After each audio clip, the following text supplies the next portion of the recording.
போன ஆட்சியில் ஒரு கிறிஸ்துவ முதலமைச்சராக இருந்தார். அது சரியாக ஆய்வு செய்யாமல் விலங்கின கொழுப்பு கலந்ததாக இப்போ ஆய்வு செஞ்சு, இந்த அரசாங்கம் ஆய்வு செஞ்சு இப்போடைய முதலமைச்சர் அதை வெளியிட்டிருக்காரு. அவங்களுக்கு கடுமையான தண்டனை கொடுக்கணும்.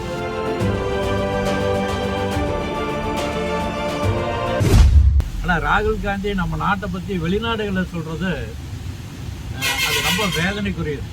இங்கே செய்யட்டும், அவர் ஒரு எதிர்க்கட்சி தலைவராக இருக்கார், உரிமை இருக்குது. இந்த அரசாங்கத்தில் என்ன குறைபாடு இருக்கோ சொல்கிறதுக்கான உரிமை இருக்குது. இங்கேருந்து வெளிநாட்டில் போய் சொல்கிறதே நம்ம நாட்டை கேவலப்படுத்த மாதிரி இருக்குது. அதை இது பண்ணி இந்த ராகுல் காந்தி கடுமையாக கண்டிப்பாக.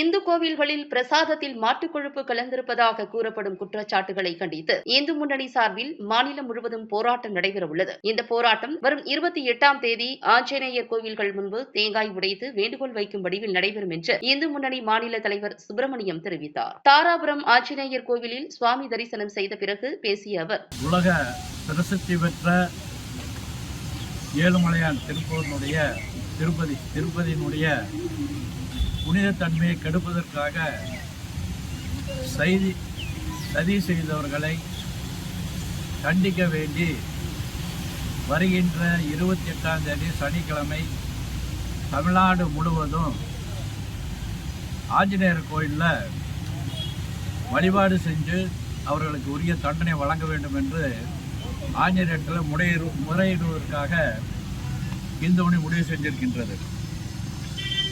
அங்கே திருப்பதி அப்படின்னா வெளிநாட்டிலிருந்து வரக்கூடியவங்க கூட பயபக்தியோடு அந்த கோயிலுக்கு போய் வழிபாடு நடத்துகிறார்கள். குறிப்பாக அங்கே லட்டு அப்படின்னா அந்த லட்டுக்காக கீழ் நின்று எந்த அளவுக்கு அந்த வெங்கடாஜலபதி பயபக்தியோட வழிபாடு நடத்துகின்றார்களோ அந்த அளவுக்கு அந்த லட்டை வாங்குவதற்கு கீழ் இருப்பாங்க.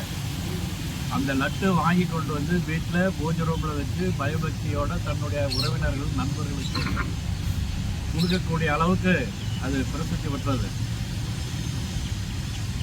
போன ஆட்சியில் ஒரு கிறிஸ்துவ முதலமைச்சராக இருந்தார். அது சரியாக ஆய்வு செய்யாமல் விலங்கின கொழுப்பு கலந்ததாக இப்போ ஆய்வு செஞ்சு, இந்த அரசாங்கம் ஆய்வு செஞ்சு இப்போடைய முதலமைச்சர் அதை வெளியிட்டிருக்காரு. அவங்களுக்கு கடுமையான தண்டனை கொடுக்கணும். நம்ம தமிழ்நாட்டிலையும் கூட சுப்ரீம் கோர்ட் சொல்லியிருக்குது, ஹைகோர்ட் சொல்லியிருக்குது, இங்கே இருக்கக்கூடிய பிரசாதங்கள்லாம் ஆய்வு செய்யணும் அப்படி சொல்லியிருக்காங்க.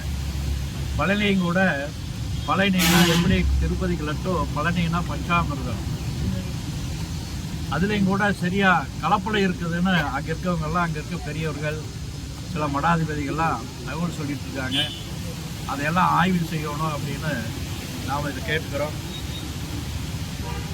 இந்த கோயிலுடைய புனித தன்மையை கெடுக்கிறதுக்காக பல்வேறு நாத்திகவாதிகளும் நக்சலைட்டுகளும் இந்துனுடைய வழிபாடுகளை கொச்சைப்படுத்த வேண்டும் என்று சதி செய்கின்றார்கள். இவரெல்லாம் கண்டுபிடித்து உரிய தண்டனை வழங்க வேண்டும். இதற்காக வருகின்ற 28ஆம் தேதி சனிக்கிழமை தமிழ்நாடு முழுவதும் இந்து மணி சார்பில் இந்து மக்கள் பெருமளவில் கலந்துக்கணும் அப்படின்னு இந்து மணி வேண்டியிருந்தது. ஆஞ்சநேயர் கோயிலுமே சூரத்தாங்காய் உடைத்து வழிபாடு நடத்துகின்றார்கள். அந்த பியூஷ் மனுஷங்கர் ஒரு நக்சலைட். அவர் இதை பயன்படுத்திட்டு இந்த மக்கள் மத்தியில் ஒரு கலக்கத்தை ஏற்படுவதற்கான ஒரு அறிக்கையாக தெரியுது. அவர் மீது வழக்கு தொடுத்து கைது செய்யணும் அப்படி இந்து முன்னணி விரும்புகின்றது. நாம் தமிழனுடைய சீமான்கிறவர் ஒரு சைமன். அதனால் அவர் சொல்கிறத நாம் ஒன்றும் ஆச்சரியப்பட வேண்டியதில்லை. அவர் ஒரு கிறிஸ்தவர் தான். அதனால் கிறிஸ்தவர் அப்படி தான் சொல்லுவாங்க. ஏன்னா இந்த நடந்தெல்லாம் கிறிஸ்தவ ஆட்சியில் தான் நடந்திருக்கு. கிறிஸ்தவ முதலமைச்சராக இருக்கும்போது அது நடந்திருக்குது. அதனால் இந்த நாம் தமிழில் இருக்கக்கூடிய சீமான் சொல்லுவது, சைமான் சொல்வது ஒன்றும் தப்பு இல்லை. அப்படி தான் சொல்லுவார். வேறு ஒன்றும் நம்மளுக்கு வித்தியாசம் நினைக்க வேண்டியது. இந்த செய்தி என்னன்னு தெரியல.